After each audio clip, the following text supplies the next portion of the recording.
তার স্ত্রীর সাথে বসবাস করত। দুর্ভাগ্যবশত তাদের কোনো সন্তান হচ্ছিল না। দিলীপ এই বিষয় নিয়ে খুবই চিন্তিত ছিলেন। এই জন্য নিজের গুরুর আশ্রমে এর সমাধান খোঁজার জন্য চলে গেলেন। গুরুদেব ওখানে অনেকগুলো গরুর সেবা যত্ন করছিলেন। উনি দিলীপকে দেখে বললেন, ও হে বাবা দিলীপ, আজ কি হয়েছে তোমার? এত চিন্তিত কেন তুমি? গুরুদেব, আমি আপনার কাছে একটা দরকারি বিষয় নিয়ে কথা বলতে চাই। বলো বাবা। গুরুদেব, আমাদের সন্তান হচ্ছে না। এর কি কারণ হতে পারে? আমি তো ভগবানের কাছে এত প্রার্থনা করি, কিন্তু তবুও আমাদের সন্তান প্রাপ্তি হচ্ছে না। আমার স্ত্রী এই সব বিষয় নিয়ে খুব চিন্তায় রয়েছে। বাবা, আমি এক্ষুনি দেখছি যে এর আসল কারণ কি। গুরুদেব তখনই চোখ বন্ধ করে দিলীপের পূর্বজন্মের কর্ম দেখতে লাগলেন। তারপরে গুরুদেব চোখ খুললেন আর দিলীপকে বললেন, বাবা, এটা হলো তোমার গত জন্মের কর্মের ফল।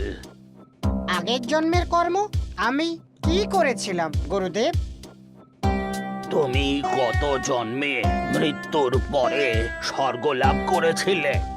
তুমি স্বর্গলোকের মোহ মায়া সুন্দরতায় এত ব্যস্ত হয়ে গিয়েছিলে যে তুমি ওখানে বসে থাকা গরুকে প্রণাম জানাওনি। তাই তুমি এই অভিশাপে ডুবে আছো।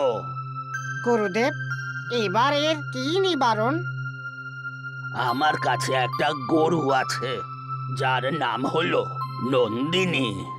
তুমি একে নিজের বাড়িতে নিয়ে যাও আর এই গরুকে অনেক সেবা করো। যদি ও তোমার সেবায় প্রসন্ন হয় তাহলে ও নিজে থেকেই ক্ষমা করে দেবে। আর এইভাবে দিলীপ গুরুদেবের দেওয়া গরুকে নিজের বাড়িতে নিয়ে এলেন। এই গরুটা একেবারে আলাদা ছিল, তার মুখে এক অদ্ভুত দীপ্তি। দিলীপ গরুটাকে নিজের বাড়ি নিয়ে এলো আর নিজের স্ত্রীকে বলল, কই গো, শুনছো? আমাদের এই নন্দিনী গাইয়ের সেবা করতে হবে। আর যদি আমরা এই গাইয়ের খুব সেবা যত্ন করি তাহলে আমাদের সন্তান প্রাপ্তি হবে। শুনে স্ত্রী খুশি হয়ে গেল। দুজনেই গরুটার সেবা যত্ন করতে লাগলো। ওকে ভালো করে খেতে দিত, ভালো করে স্নান করাতো, ওর স্বাস্থ্যের সম্পূর্ণ খেয়াল রাখতো। একদিন দিলীপ জঙ্গলে গরুটাকে সঙ্গে নিয়ে গেল। গরুটা ওখানে ঘাস খাচ্ছিল আর দিলীপ গাছের কাঠ কাটছিল। কাঠ কাটার সময় ওখানে একটা সাপ এলো আর দিলীপকে কামড়ে দিল। দিলীপ খুব জোরে চিৎকার করতে লাগলো, ছটফট করতে লাগলো। আরে, এ কি হয়ে গেল? আমার সাপে কামড়ালো।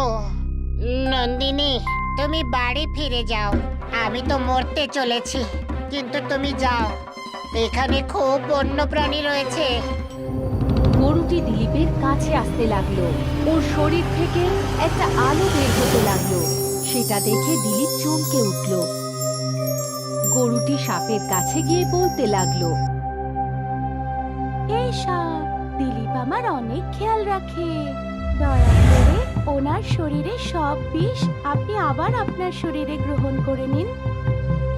সাপ সেই চমৎকার গরুর কথা শুনল আর সমস্ত বিষ নিজের মধ্যে নিয়ে নিল। দিলীপ সুস্থ হলো। হে মাতা, ধন্যবাদ আমায় রক্ষা করার জন্যে।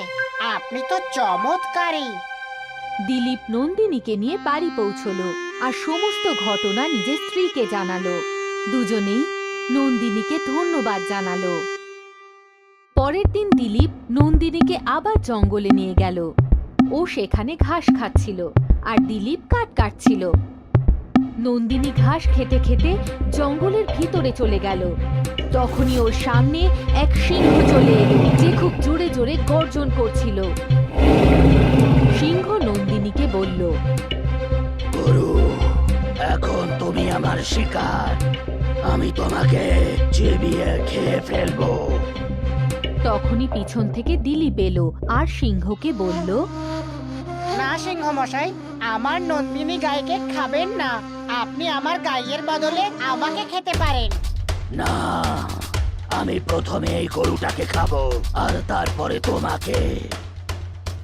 দিলীপ সিংহর সামনে গিয়ে বসে পড়ল। হে সিংহ মশাই, আপনি আমাকে খেয়ে নিন আর আমার গাইকে ছেড়ে দিন। তখনই প্রকাণ্ড একটা আওয়াজ হলো আর দিলীপ চোখ বন্ধ করে নিল। কিছুক্ষণ পরে দিলীপ চোখ খুলে দেখল সেখানে আর সিংহ ছিল না।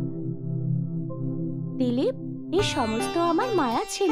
আমি তোমার সেবাতে খুব প্রসন্ন হয়েছি। আমার আশীর্বাদে তুমি খুবই তেজস্বী এক সন্তানের পিতা হবে। নন্দিনীর আশীর্বাদে ওরা পুত্র সন্তান পেল, যার নাম রঘু রাখা হলো। আর তারপর দিলীপ আর স্ত্রী আরো গরুর সেবা যত্ন শুরু করে দিল আর সুখে জীবন কাটাতে লাগলো।